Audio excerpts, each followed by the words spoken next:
Quando nós passamos na prova da OAB, que nós venhamos e pegamos a nossa carteira, ou aqueles que estão terminando a faculdade e já enfrentaram aí essa prova e já venceram, e estão esperando a carteira, pega a carteira da OAB, e o que nós vamos fazer agora com a carteira da OAB? Essa é a pergunta. Nós podemos o quê? Vamos ver se vai passar aqui. Não? Não é lá para o... Acho que não está o seu. Vou tentar... Vou conversando aqui, assim que a gente conseguir passar os slides, eu acho que está funcionando. Então, nós vamos lá e pegamos a carteira da OAB. E agora? Quais são as possibilidades e o que nós podemos fazer? Na época da faculdade, 70% das pessoas querem o quê? Você pergunta o que você quer depois de formado, depois de ter a carteira da OAB. A maioria quer de concurso público. Mas quando vê a verdade das coisas, quando se torna, vê a realidade, e muitas vezes a única opção é advogar. Às vezes não tem outro jeito. Ou até passar no concurso, ou porque começa a gostar e vê que também começa a ganhar um pouquinho de dinheiro e começa a ficar interessante. Mas chegou nessa fase e agora? Quais são as possibilidades que nós temos? Nós podemos o quê? Passou, conseguiu lá. Nós podemos atuar como associado de um escritório maior. Nós podemos... Obrigado, Felipe. Ou nós podemos... Vamos lá. Nós podemos ser associados, nós podemos ser autônomos, nós podemos ser contratados por uma empresa, ou nós podemos ter uma sociedade unipessoal, ter uma empresa, ou a sociedade de advogados, com um colega, com um amigo, enfim. São essas as possibilidades básicas que nós temos para atuar na advocacia. E dentro delas, e cada uma delas tem uma sombra que não vai escapar de nós: tributação. E quando nós vamos estudar o direito tributário, uma coisa interessante que eles falam o seguinte, que pagar tributo é um direito fundamental, sabia disso? Pagar tributo é um direito fundamental. Então, nós, como cidadãos e profissionais da área do direito, temos o direito fundamental de pagar tributo. E nós vamos pagar esse tributo. Só que dependendo do caminho que nós escolhermos, nós vamos pagar um tipo de tributação. Se eu for autônomo e se eu for associado ou autônomo, o que acontece?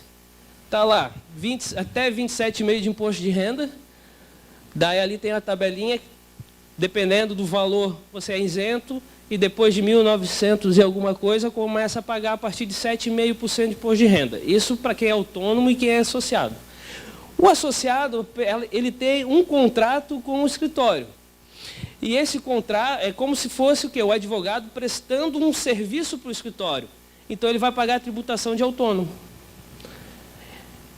Tem o INSS e tem o ISS, que dependendo do município, ele pode ser de 2% a 5%. E o INSS, 11% ou 20%. Essa é a tributação do associado e do autônomo. A declaração de imposto de renda. Aqui uma dica, principalmente para quem é autônomo, ou sociedade, um pessoal que trabalha você sozinho, você tem um PJ, mas você trabalha sozinho. É interessante você ter certos tipos de controle, que você vai ter que ter até por causa da tributação e ter esse controle de tributação. Que controle que é esse que a gente pode fazer muito simples? Você pode trabalhar todos os honorários que você receber, você trabalhar com a conta bancária, com o extrato bancário, recebeu, passa pela conta.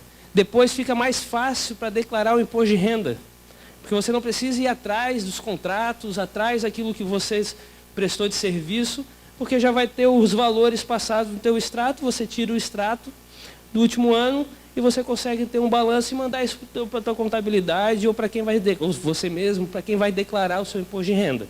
Isso facilita. E para quem é autônomo, existe também o sistema de RPA. O que é RPA? O recibo do autônomo.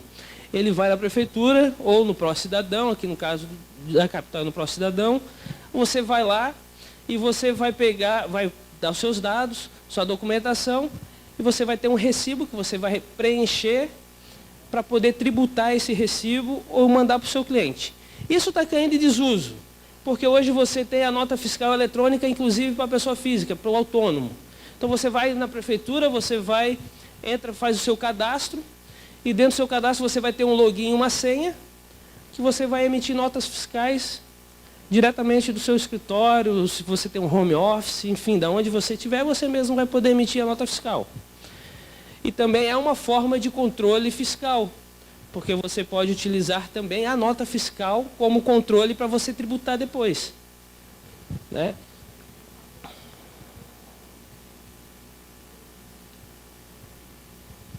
Vamos passar. Aqui. Passei demais. CLT. O advogado ele também pode ser contratado. E se ele for contratado por uma empresa, por exemplo, ele também vai fazer o regime de CLT. Ou seja, carteira assinada. E vai ter todos os seus direitos como um funcionário que tem sua carteira assinada em qualquer profissão que seja. Só que ele tem a CCT dele, a Convenção Coletiva de Trabalho, o advogado também tem uma Convenção Coletiva de Trabalho. E lá está estipulado todo o regramento do advogado que vai ser empregado.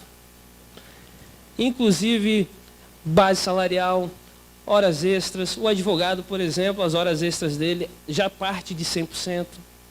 Então, tem uma série de benefícios que já está na CCT, que é o Sindicato dos Advogados, que é o Sindalex. E ali é o site para quem quiser tirar maiores dúvidas sobre a CCT, você que a qualquer momento vai ser contratado por uma empresa ou pretende ser contratado, os direitos do advogado estão no CCT. Além da legislação, lógico. Mas aqui nós vamos ver a tributação de quem é advogado empregado. O advogado empregado vai ter o que de tributação? Até 27,5% do imposto de renda. Isso vai estar conosco por toda a nossa vida. O INSS, que pode ser de 8% a 8%, de 8% a 11%, que a própria empresa vai, na fonte, já vai recolher. E o FGTS, que não é o advogado que recolhe, mas é a empresa.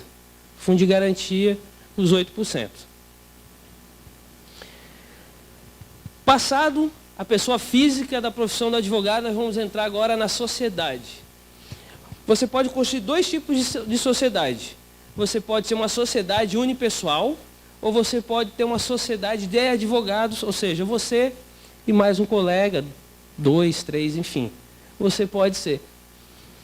Aqui eu constitui uma PJ. A PJ tem obrigações tributárias acessórias diferentes e também alíquotas diferentes da pessoa física. Então, o que é que nós vamos ter aqui? Os enquadramentos tributários. Você pode ter uma empresa enquadrada, inclusive escritório de advocacia, do lucro presumido, no lucro real ou no simples nacional. Basicamente, nós vamos nos ater aqui ao simples nacional, porque nós estamos falando de um curso de iniciação à carreira. Então, nós vamos nos ater ao Simples Nacional, que é o que nos interessa mais aqui. Inclusive, agora, em 2018, entrou regramentos novos para o Simples Nacional, que Simples só tem no nome, porque de Simples não tem nada. Na prática, quem trabalha, quem atua nos escritórios aqui na prática, sabe que de Simples não tem nada. Qual é a simplificação dele? É porque você vai pagar todo o tributo numa guia só. Mas o resto da complexidade vai continuar. Porque tem que verificar faturamento, tem que faturar o seu enquadramento, tem que então, série de coisas que continuam sendo necessário verificar. Só que ainda, para quem inicia, para nós iniciantes, continua sendo o mais interessante. Para vocês terem uma ideia, bem fácil para a gente entender. Você é um advogado autônomo e tirou dentro de um mês R$5.000. E vai tirando isso por mês. Vai declarar o imposto de renda e vai sair lá a alíquota de 27,5% para você pagar. Mas eu trabalho sozinho, eu tenho um escritório, eu sou uma sociedade unipessoal. Eu vou pegar a minha alíquota, eu vou pegar meu faturamento, que até 180 mil, nós vamos mostrar a tabela aqui, até 180 mil, ou seja, em torno de 15 mil reais por mês. Eu vou pagar uma alíquota de 4,5%, que já vai estar ali integrado PIS, COFINS, imposto de renda, pessoa jurídica, vai estar ISS, e vou pagar 4,5%. Enquanto o autônomo, a pessoa física, só do imposto de renda vai pagar 27,5%. Então, fato é que não é interessante advogar de forma autônoma. Inclusive, se você prestar serviço para a empresa, conseguir um cliente empresarial, a primeira coisa que ele vai querer saber é se você tem um CNPJ, porque ele precisa da tua nota fiscal para a empresa dele, porque está prestando serviço, está saindo do fluxo de caixa dele um valor e ele tem que dar destinação àquele fluxo de caixa que está saindo da empresa dele. Além dos benefícios fiscais, que é muito mais benéfico. Então, no Simples Nacional, o que nós vamos ter? A Lei Complementar 155 de 2016 trouxe essas alterações que nós estamos tendo na prática a partir de 2018. Ele alterou alguns artigos da Lei Complementar 123 de 2006. E o Simples Nacional ele trabalha com anexos. Antes da reforma agora, dessa Lei Complementar 155, o Simples Nacional tinha 6 anexos. Hoje tem 5. Da prestação de serviço, que se enquadra o advogado, que é que nos interessa, ele fica no anexo 4. E tem uma particularidade nesse anexo diferente, por exemplo, do anexo 1 ou 2, que é comércio e indústria. É o CPP. O que é o CPP? O CPP é contribuição previdenciária patronal. Então você vai pagar a alíquota dos 4,5%, que começa lá em 4,5%, e você vai pagar mais 20%, ou do seu prolabore, ou se você tem alguém contratado no seu escritório, que seja uma secretária, enfim, não importa, você vai pagar 20% também da folha de pagamento, ou do prolabore seu, ou da folha de pagamento de algum funcionário que você tenha no escritório. Essa é a particularidade, porque você pega o comercial, por exemplo, o anexo do comércio ou o anexo da indústria, esse CPP já está incluso naquela alíquota de 4, 4,5%, 5% inicial. Então essa é a particularidade do nosso anexo. Além da nossa alíquota do Simples Nacional, nós temos que pagar esse CPP. E também é o seguinte, da onde que sai essa alíquota? É do faturamento bruto. O que é faturamento bruto?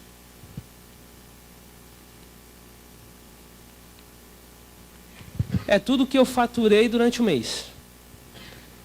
Sem tirar as despesas, é o bruto mesmo. É tudo aquilo que eu ganhei de honorários, é o faturamento bruto. Então você vai pagar, se você tiver nesse enquadramento, dos 4,5% de faturamento até 180 mil, dentro dos 12 últimos meses, o que vai acontecer? Você vai pegar esse faturamento que você pegou do mês, que é a média da 15 mil reais, e vai aplicar os 4,5% em cima. Se sair da faixa de 4,5%, porque a tabela funciona por faixas, faixa 1, primeira faixa, segunda faixa, terceira faixa. Dependendo da faixa, existe uma fórmula agora que veio para 2018. Ou seja, antigamente que era apenas aplicar a alíquota, hoje, dependendo do faturamento do escritório, já tem que aplicar uma fórmula. Que hoje a contabilidade, deixa eu ver se eu consigo passar aqui, não está conseguindo. Então, basicamente é isso. Vamos supor que você, para se ter uma ideia, vamos supor que chegou um determinado segundo, terceiro mês, aconteceu uma coisa bem interessante no escritório, saiu um processo, foi feito um acordo, sei lá, faturou 100 mil reais. O que vai acontecer? Eu vou pagar 4,5% em cima de 100 mil reais? Não. Já vai se pegar o quê? Uma previsão desses 100 mil reais, como se fossem os últimos 12 meses, e vai para outra faixa que vai dar 100 mil reais na faixa de 1.200.000. Dessa porcentagem, essa alíquota de 4,5%, ele vai para, se não me engano, tá para 10,76%, 10,85%, é por aí. Então, depende muito do que acontece durante um ano. Por isso que o simples não é tão simples assim. Você tem que ficar monitorando o seu faturamento. Porque pode chegar no ponto que o simples nacional não é mais interessante. Eu vou para o lucro presumido. Um exemplo, o lucro presumido começa a sua alíquota a partir de 11,75, se eu não me engano. E vai ter faturamento aqui que você já vai pagar a alíquota acima de 14%. Então já não vai valer mais a pena continuar no simples nacional. Vai valer a pena eu ir, por exemplo, para o lucro presumido. Então essa é a complexidade do direito tributário. Porém, fica nítido com essa nossa conversa que eu ser PJ é muito melhor do que eu ser um autônomo. Do que eu vou pagar como autônomo ou como associado, enfim. Apesar que muitas vezes no início da carreira nós não temos muita escolha, né? Às vezes nós vamos começar, às vezes ele começa a divulgar no susto, é porque o vô, o tio, a tia teve uma demanda, daí começa a te chamar, você nem sabia que ia começar a divulgar, mas já que eu estou com a carteira, já que alguém tem uma demanda, não é? Por que não? Ali começa a experiência da advocacia. E o pior é o seguinte, quando começa é difícil sair. Começa a fazer uma petição aqui, faz um acordo ali, começa a entrar um dinheirinho aqui, começa a movimentar a conta, começa a melhorar. E aí você não quer mais, daí você começa a analisar. Você está querendo estudar para concurso, daí já começa a analisar, peraí, eu já estou ganhando quase igual ou mais que concurso. Será que vale a pena ainda continuar estudando para concurso? Daí você já começa a analisar, opa, na advocacia eu tenho uma liberdade que eu não vou ter como funcionário público. No meu escritório eu não vou precisar bater pontos. Eu não preciso chegar meio-dia. Fiz uma viagem. Segunda-feira de manhã eu não preciso estar não preciso estar no escritório, se eu não tiver compromisso com o cliente naquele dia ou prazo. Então tu começa a ter uma liberdade e aí você começa a questionar. Eu vou advogar, eu vou ser funcionário público, o que eu vou fazer da minha vida? Daí, em vez de ter o assunto resolvido, tem mais resolvido ainda. Acho que não está funcionando. Vamos lá. Pois bem, eu vou abrir uma PJ. O que eu preciso fazer para abrir uma PJ? Eu como advogado, eu vou abrir uma PJ. Eu preciso registrar na junta comercial meu contrato? Não.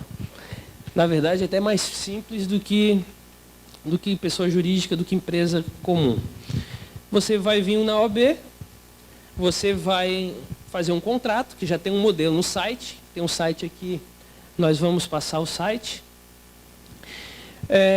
E ali vai ter o passo a passo. A documentação que precisa, vai vir aqui, vai para a comissão, para o deferimento ou indeferimento. Deferiu, você tem o seu contrato. O que você vai fazer? Beleza, agora a OAB me viu uma sociedade de advogados. E agora? Eu vou pegar meu contrato, vou pegar meus documentos e vou na Receita Federal. E lá na Receita Federal, eles vão pegar a documentação, já vai gerar a entrada do teu... Obrigado. Já vai gerar a entrada do teu contrato, da PJ, já vai gerar um CNPJ e você vai ter um cartão CNPJ. Pronto, está constituído. E agora você tem que ir na prefeitura da sua cidade, aqui na capital é no Pró-Cidadão, e você vai ter que dar entrada nessa documentação para tirar o quê? O alvará de funcionamento do seu escritório. E eles vão te pedir alguns documentos, entre eles laudo de bombeiro, enfim. Tendo isso, você está regularizado para tributar no município, no estado e no federal. Na verdade, nós vamos pagar só tributos federais e municipais. Agora está lá. Então, a receita bruta, né? 180 mil, alíquota de 4,5%. Passou de 180 mil a 360 mil, vai aumentando, tá vendo? Imagina, tendo que pagar 14%, 22%. Eu corro para o lucro presumido que eu vou pagar 11,75%, 11,76% por aí. Então tem que ser analisado, até mesmo porque nós vamos começar uma profissão, nós não queremos ficar ganhando só 5 mil reais por mês, né?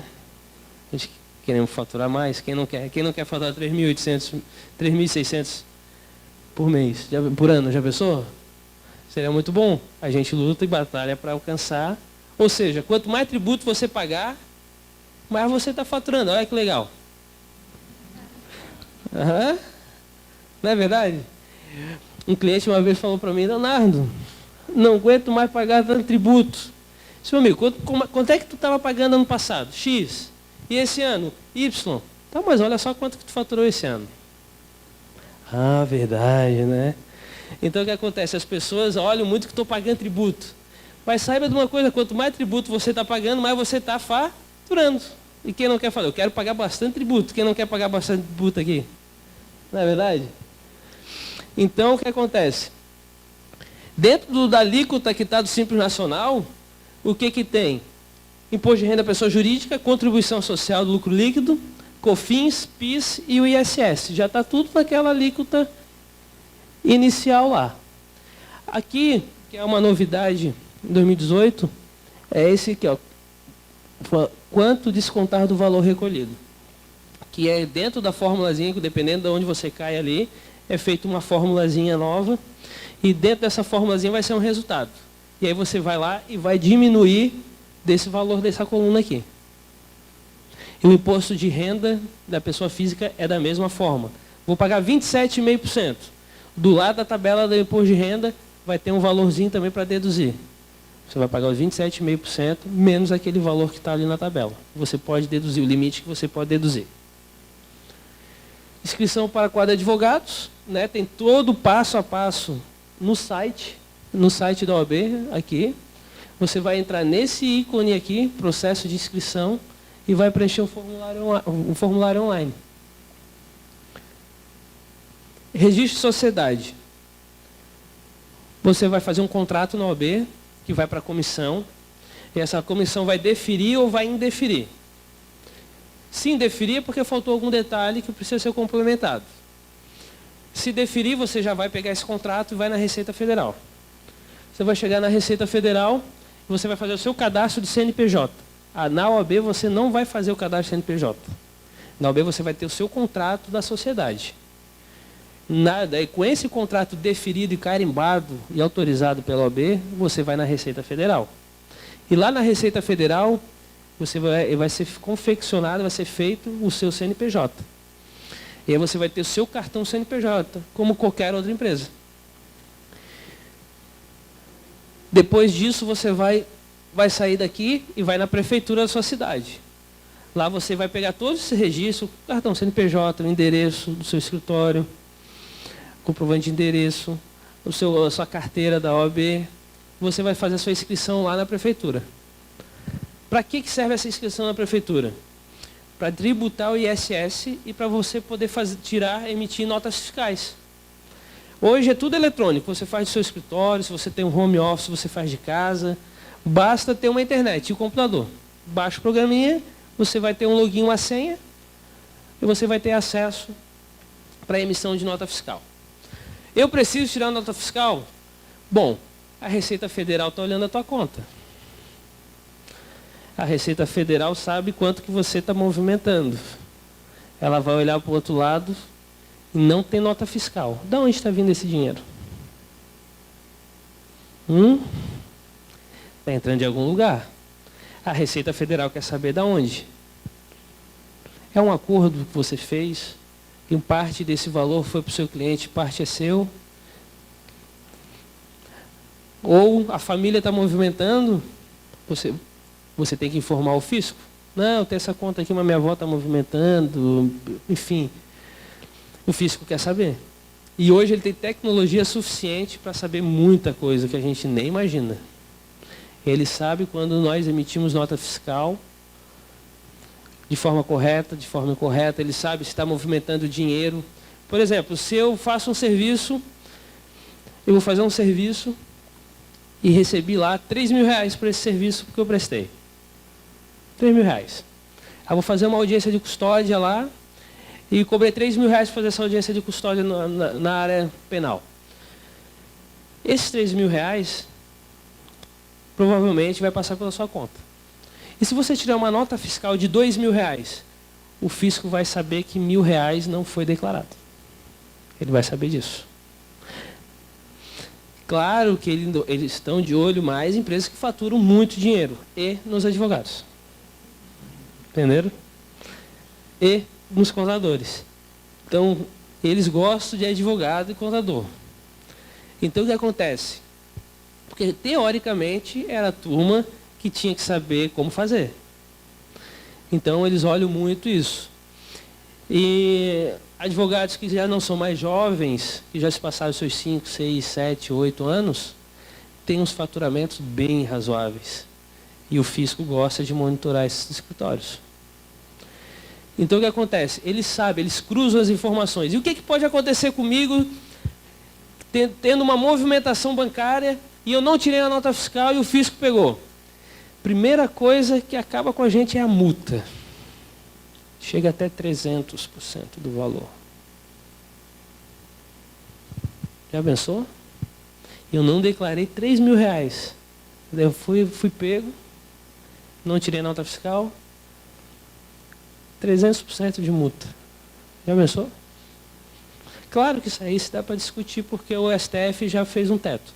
Mas eles aplicam. Até você entrar, até você conseguir reter isso, até conseguir devolver isso, 300% de multa. Daí o que você faz? Não tem. Eu estou de início de carreira, eu vou fazer o quê? Poxa, eu tirei 3 mil reais. Eu já não tirei a nota fiscal para não ser pego, porque 3 mil reais aqui para eu passar um mês aqui suado. E fui pego. Vou fazer o quê? Parcelar, daí tem mais juro. Legal, né? Gente, quando o negócio não está fácil, escolha para quem você vai dever. Não escolha o fisco, não é um cara legal para você ficar devendo. Ele pode não pegar, mas se pegar, é um cara que vai... E é o seguinte, tu vai para a execução fiscal e eles vão bloquear a tua conta. Simples assim. Então, com o fisco a gente não consegue brincar. E eles têm uma tecnologia hoje de cruzamento de informação de primeiro mundo. Tecnologia de primeira grandeza. Pelo menos para isso eles têm. Né? Então, aqui não cabe a questão do que eles estão fazendo com os tributos que nós estamos pagando. Nós estamos pagando para defender nós mesmos. Essa aqui é a questão. E como eu disse no início, é um direito fundamental. Então, eu vou tirar a nota fiscal, eu vou fazer o alvará. Que alvará é esse? É o alvará de funcionamento do teu escritório. Então, vai ter que ter o laudo do bombeiro, vai ter que ter toda a restrição. Ah, mas o meu escritório, ele é num prédio. Fica mais fácil? Porque normalmente o prédio já tem todas as regulações necessárias para conseguir o alvará mais facilmente. Mas se o prédio não tem certificado, por algum problema, o que acontece? O seu escritório também não vai conseguir esse alvará. Você vai ter que se mudar. Ou o prédio se regulariza, ou você tem que trocar de endereço. Tá? É isso que acontece.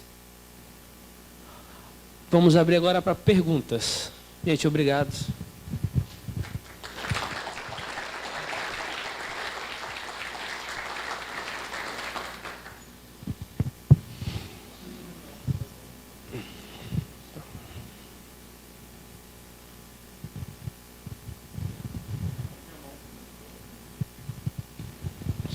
Boa noite. Quem tem home office faz como?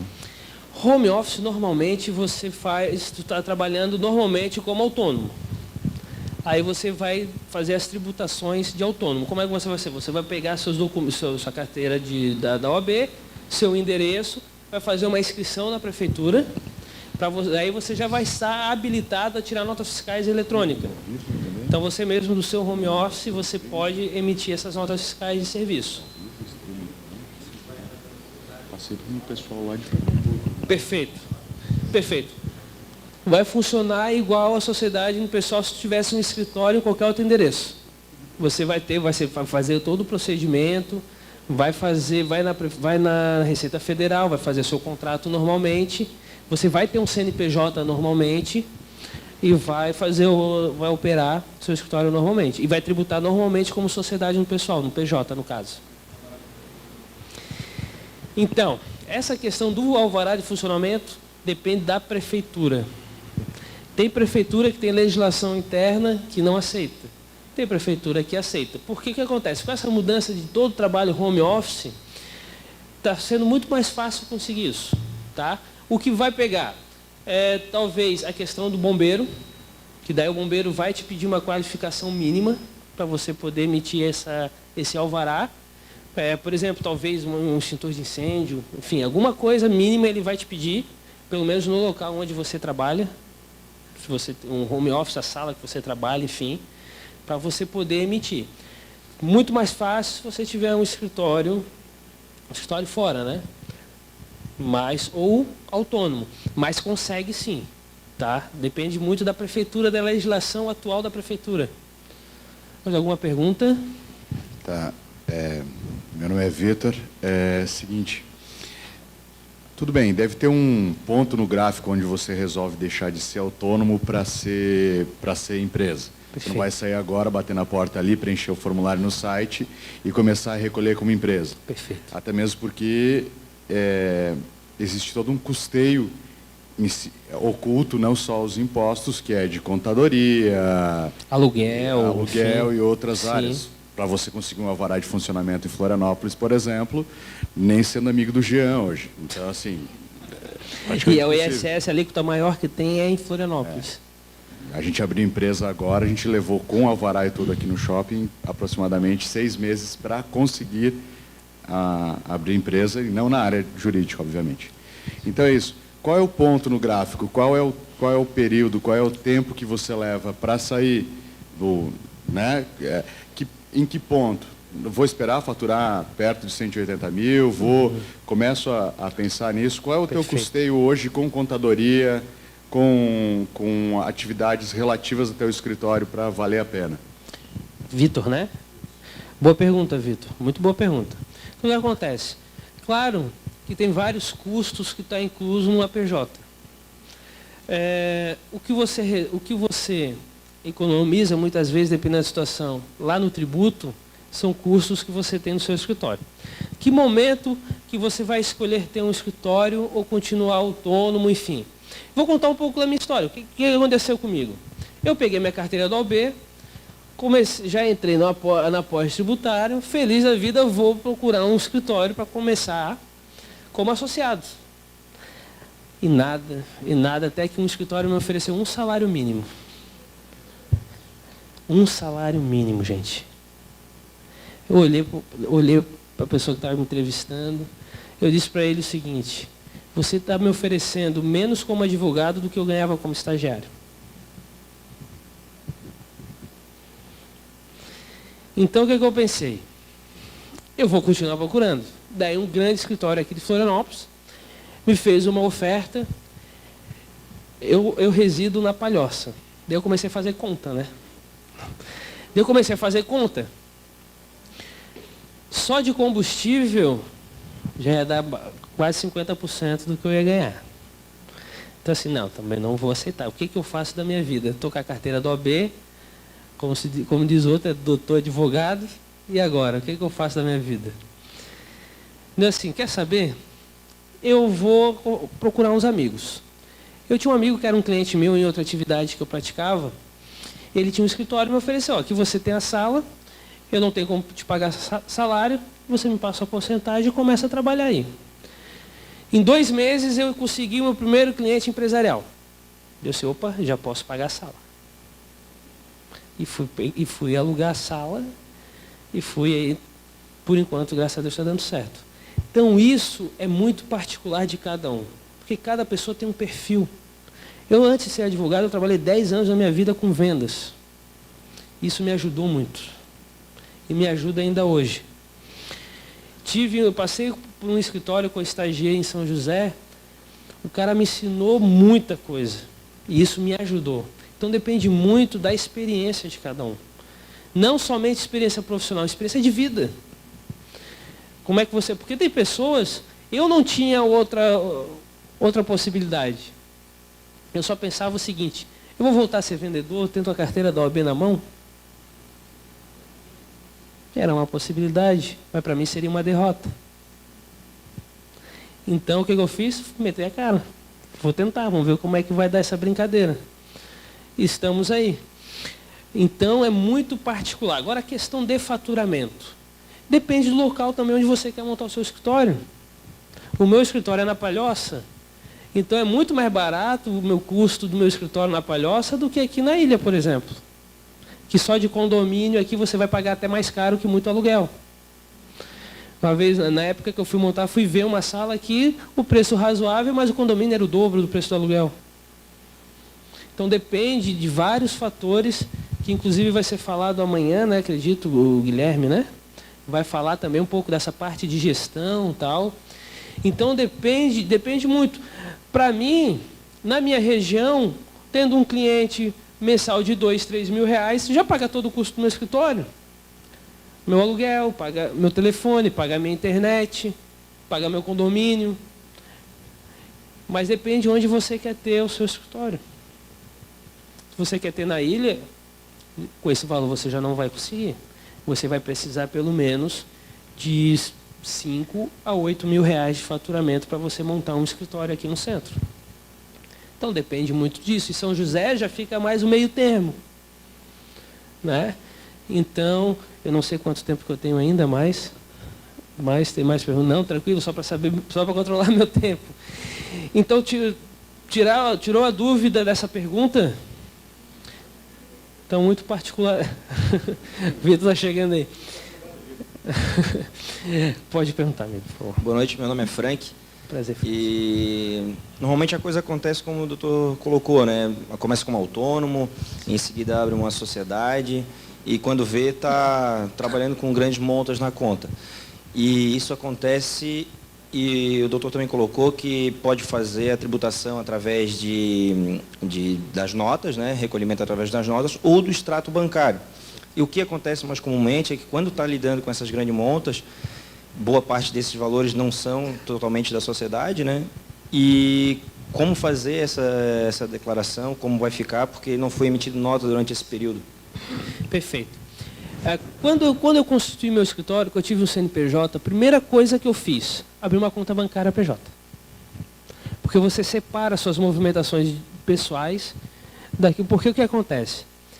O advogado, nós aprendemos muito, parte técnica na faculdade. Nós nunca ouvimos falar nada sobre gestão, sobre conta bancária. Eu sei que eu tenho que pagar tributo, mas daí quando for começar lá a trabalhar, eu vejo como é que eu faço.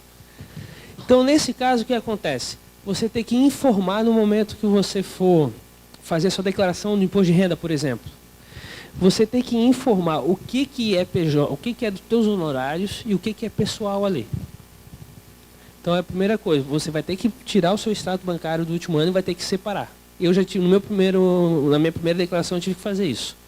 Eu tirei, um por um, cada movimentação que eu tive naquele ano, eu tive que separar coisa por coisa. Porque o que acontece? Por exemplo, entrou uma negociação com um acordo judicial. Por exemplo, você teve um processo trabalhista e você fez um acordo e entrou um dinheiro na sua conta. O que você vai fazer? Você vai pegar o que é do seu cliente, vai repassar para ele e vai ficar a sua parte na sua conta bancária. Você tem que identificar para o fisco, quando você for declarar o imposto de renda, que aquele valor não era seu.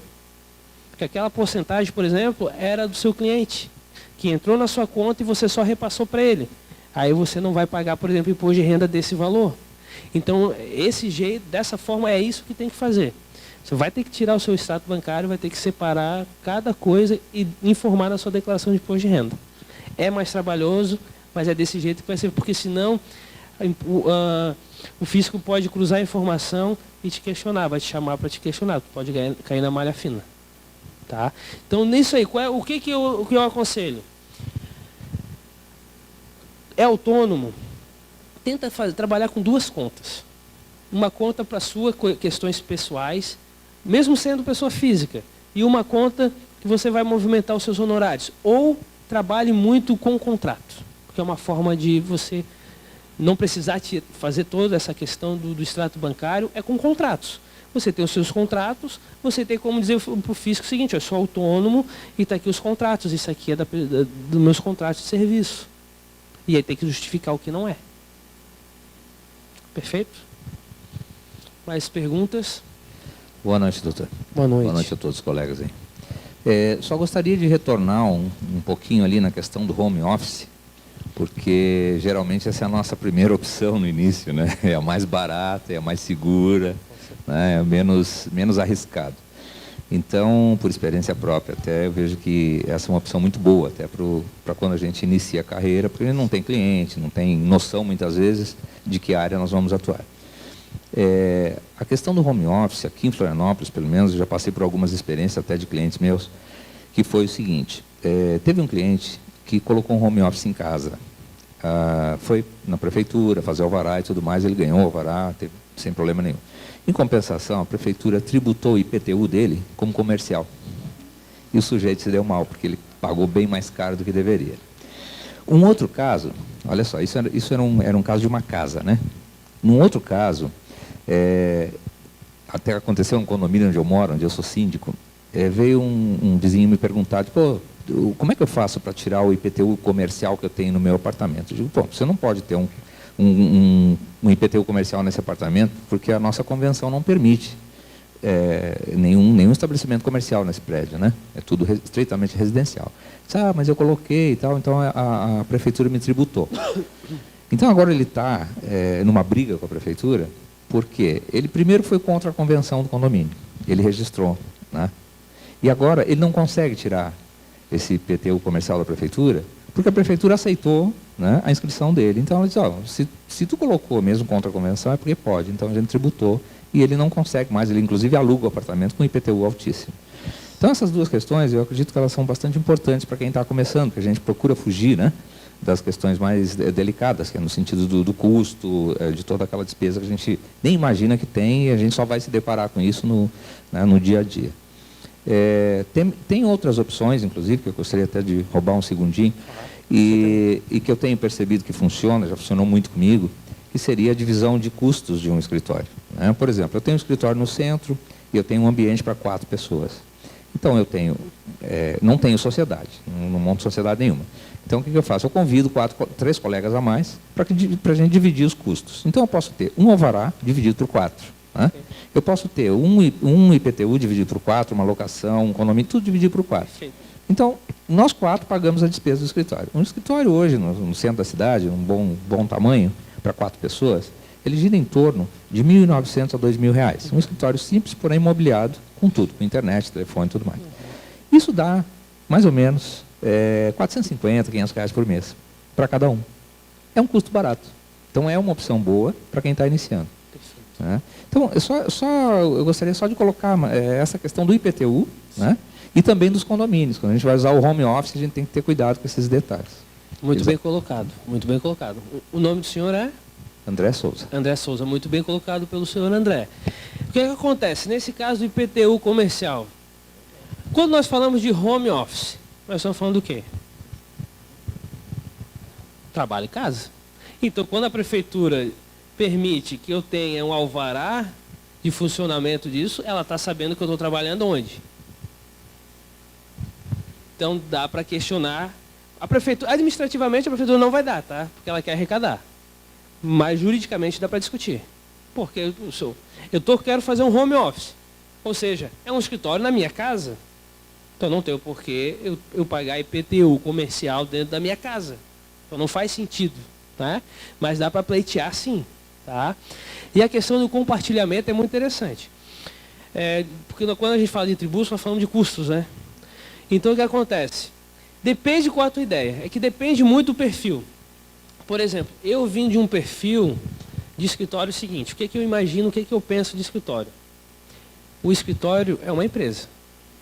Apesar que a OAB depois vai me bater ali na esquina ali, mas é uma empresa. Entendeu? E se você tem um perfil, uma característica de condução de escritório de uma empresa, você vai querer o quê? Uma gestão, um perfil, um direcionamento da tua empresa. Quando eu faço escritório compartilhado, eu não consigo manter esse perfil, essa característica de empresa. Por quê? São 3, 4 pessoas trabalhando por si e só estão dividindo no escritório. A gente chama isso de escritório compartilhado. Então, o que acontece? Eu não posso direcionar o escritório. Eu não posso, por exemplo, falar do nome do escritório, porque senão eu estou evidenciando o escritório, não estou evidenciando eu, pessoa física, que estou lá prestando aquele serviço. Diferentemente se é uma sociedade, por exemplo, como uma empresa. O que uma empresa faz? Vai lá, pega, por exemplo, né? Pega duas pessoas, vão ser sócio, vão abrir uma LTDA, uma limitada, e vão ser sócio. Normalmente o que acontece? Você vai responder e vai receber na divisão dos lucros conforme a sua cota. Se for por igual, nós vamos tudo para o mesmo bolo e vamos dividir. Então não evidencia o Leonardo. Evidencia o escritório. Será LSK? Vou chutar aqui em LSK, advogado associado, será? Então vai evidenciar. Então, porque o escritório, a função profissional de escritório de advocacia, o advogado é o seguinte, ele é muito autônomo da sua função. Então, aí tem esse limite. Que limite? Eu quero um escritório, que eu quero dar uma cara de empresa, e eu quero ser conhecido. Meu escritório eu quero que seja conhecido. Ou eu quero compartilhar com colegas, mas também eu não quero fazer sociedade, porque sociedade muitas vezes é pepino. Então, eu não quero fazer uma sociedade, mas eu quero fazer meu escritório em tal lugar, e fica muito caro para mim. Então, sim, eu vou juntar com colegas, sem ter vínculo de sociedade, porém, vão ter obrigações como sócio fosse, porque se um deles não pagar, os outros 3 vão ter que pagar, dividir entre eles vão ter que pagar. Então, tem muita questão do perfil. O que eu quero para mim? Que tipo de advogado eu quero ser? Eu quero começar a minha vida, é uma excelente opção. Eu quero começar a minha vida e eu não tenho dinheiro. Vou compartilhar? Às vezes é a melhor opção. Só que lá no compartilhar pode acontecer o quê? Eu compartilhei com 4, 2 não pagaram o aluguel desse mês. Eu vou ter que pagar. Então esse custo pode aumentar. Então, tudo isso depende de que tipo de profissional você quer ser. Então eu sempre aprendi isso. Eu passei por um escritório que me ensinou muito essa questão. E que eu agradeço a Deus que eu passei por esse tipo de escritório, esse tipo de experiência, que me moldou, e desde o início eu soube que tipo de escritório eu queria fazer, que tipo de profissional que eu queria ser. E isso ajuda muito, porque tem pessoas que passam 5 anos na advocacia, 6 anos na advocacia e não conseguiu se encontrar. E não é só na advocacia, que daí depois desanima. A pessoa fica desanimada, daí começa a botar a culpa na profissão. Eu quero dizer para vocês o seguinte, a advocacia é uma profissão muito justa. Muito justa. No que sentido? Você trabalha bastante, mas se você souber cobrar, você ganha legal também. Você não tem limite. Você pode começar ganhando 5, 10 mil reais por mês, 2 mil reais por mês. E isso não tem limite, vai depender do seu trabalho. Mas o resultado e a velocidade dele vai depender desde o início. Que tipo de profissional eu quero ser? Nem a questão, não estou nem entrando na questão da área. É o tipo de profissional que você quer ser. Que tipo de escritório você quer ter? Isso vai influenciar também na tributação, que faz parte dos custos. Mais alguma pergunta? Oi, boa noite. Meu nome é Rafaela e espero que minha dúvida seja pertinente. Você falou que além da tributação daquela alíquota, tem uma alíquota também sobre o prolabore, né? Minha dúvida é, como que eu defino, qual a melhor forma de definir o prolabore no meu contrato social? Boa pergunta. O que acontece? Se eu tenho uma PJ, eu vou tirar um prolabore. Eu não posso tirar um prolabore menor que um salário mínimo. O limite é um salário mínimo. Então eu vou tributar os 20% em cima de um salário mínimo. Ah, mas os meus custos é maior, eu preciso de um salário maior. O que faz? Na legislação, ele permite que você pegue até uma certa porcentagem para você diluir como lucro. E o que você dilui como lucro, você não paga imposto de renda. Então, o que acontece? Eu preciso de 3 mil reais por mês de salário. Eu vou pegar um prolabore, eu vou fazer com o meu contador um prolabore de um salário mínimo, eu vou tributar esses 20% do INSS do salário mínimo, e a diferença eu vou colocar como lucro, como divisão de lucro, e eu não pago imposto de renda. Então, é uma saída, é uma possibilidade que existe. Só tem que cada atividade ele tem um teto dessa divisão de lucro. Mas dentro da possibilidade, dentro da porcentagem, você pode trabalhar dessa forma. Aí você não precisa tributar 3 mil reais, você tributa um salário mínimo. Mais alguma pergunta? Não? Meu nome é Matheus, eu sou membro também da comissão OAB Jovem E eu queria fazer só um contraponto ao que o colega falou sobre a divisão da sala, a divisão dos custos. Hoje eu trabalho, eu e mais 7 advogados, a gente também divide os custos. E para quem está iniciando a carreira, a grande dificuldade da divisão dos custos é que hoje a gente vive numa sociedade que ela cobra o retorno muito rápido. E então, tanto a nossa família, então a gente sai da faculdade, pega a OAB e já tem a expectativa de ganhar, de ter um retorno financeiro. Então o que acontece? Tu já sai do negativo, tu já vai, por exemplo, o colega deu o valor de R$450, R$500, tu já vai sair menos R$500 mensal. Então isso é uma grande dificuldade, porque às vezes aparece uma oportunidade, de repente, que não vai ser tão lucrativa, tu vai ganhar R$1.000, R$1.200 para trabalhar como associado, mas não vê outra possibilidade, porque tu tem conta para pagar. Então, o que eu digo como experiência é que quem tem vontade de ser advogado tem que persistir muito, tem que ter convicção que é aquilo que quer, e o retorno ele é um pouco demorado, mas ele é prazeroso, é uma profissão muito bacana. E o pensamento tem que ser de que o advogado ele tem uma função social, não é apenas ter lucro. Então, lá na frente, a gente vai conquistar aquilo que a gente está plantando agora, entendeu? Porque muitas vezes a gente vai protocolar uma ação agora que só vai receber daqui a 2 anos, a gente recebe muita coisa no início que a gente só vai conseguir cobrar no final. Então, é complicado, mas a caminhada é bacana. Então, é só esse para fazer um contraponto do que foi falado ali. Muito bem colocado pelo colega. Que acontece o quê? Passou isso comigo. Você pega a sua OAB, eles acham, as pessoas, nossos familiares, os amigos, as pessoas que estão à sua volta acham o seguinte: você pegou a sua OAB, agora doutor, você vai ficar rico amanhã. Quem que nunca ouviu isso aqui? Acha que a gente pega a OAB hoje, amanhã estamos ricos. A minha primeira ação, gente, foi, eu peguei do meu primo, era uma briga contra a NET. Simplesmente, qual era a briga? Para vocês terem uma noção. Ele tinha fechado um pacote que era o preço de R$159 e eles tinham cobrado R$220. E fomos brigar isso no juizado especial. Quase um ano depois, aquele honoráriozinho. Né?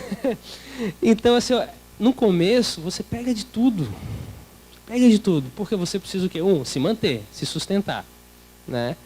Outro, a sociedade tem uma expectativa de você. Os teus amigos esperam alguma coisa de você. Os seus pais esperam alguma coisa de você. E aí? O que a gente faz? Não, e tem nós mesmos, né? E tem aquela situação de tá todo mundo perguntando para ti, e aquele concurso público que acabou de abrir, por que tu não faz? Então, assim, todo mundo que pretende iniciar na advocacia já tem que estar preparado psicologicamente para isso, porque essa pergunta vai vir quase que diariamente, e é isso que a gente tem que lidar, entendeu? Eu tenho uma tia que todo concurso que sai, ela me liga. Tu viu o concurso que saiu?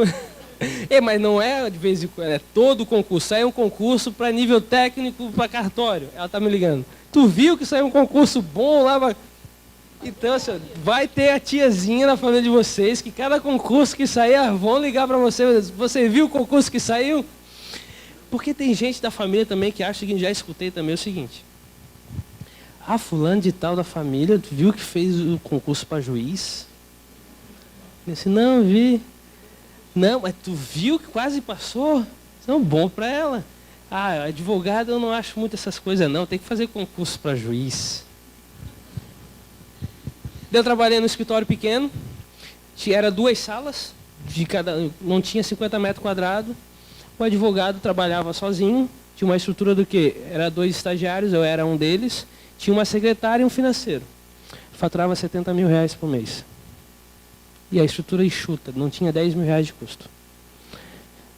Daí eu conversei, peguei essa senhora, sentei com ela e expliquei isso para ela. É isso mesmo. Então, pessoal, a gente no começo é mais difícil. A gente é considerado jovem advogado durante 5 anos e não é à toa por isso. Isso não é à toa. Por que você é considerado jovem advogado nos 5 primeiros anos? Porque dependendo da demanda, é 5 anos que você vai esperar. Entendeu? Mas depois que passou isso aí, como foi falado até o professor doutor Eduardo falou da primeira vez, do nosso primeiro curso. Quando você vai chegar nos 5, eu estou nessa esperança, quando você chega nos 5, 6 anos, você já tem uns imóveis que você já pode comprar, já pode melhorar o seu carro, já pode ter uma conta bancária mais interessante. O banco até começa a te oferecer crédito. Então, esses 5 primeiros anos é batalhado, mas é bom, porque você vai passar, você vai olhar para trás, você construir uma história na sua profissão. Você não é qualquer pessoa, você é um advogado. Na pior das hipóteses, você pode estar com o seu cheque especial com R$3.000 negativo e o banco te ligando, te cobrando. Mas você não vai deixar de ser advogado por causa disso. Não vai deixar, cliente não vai deixar de te procurar como advogado por causa disso. Então hoje você pode estar R$2.000, R$3.000 negativo na conta, amanhã você pode estar R$10.000 positivo. Que profissão pode fazer isso? São poucas. E estamos esperando por isso, né? Pessoal, mais alguma pergunta? Gente, foi um prazer passar esse período com vocês. Qualquer dúvida que tiver depois também, nós estamos à disposição aqui na comissão da Jovem Advocacia. Eu agradeço a presença de vocês e um até logo e um obrigado.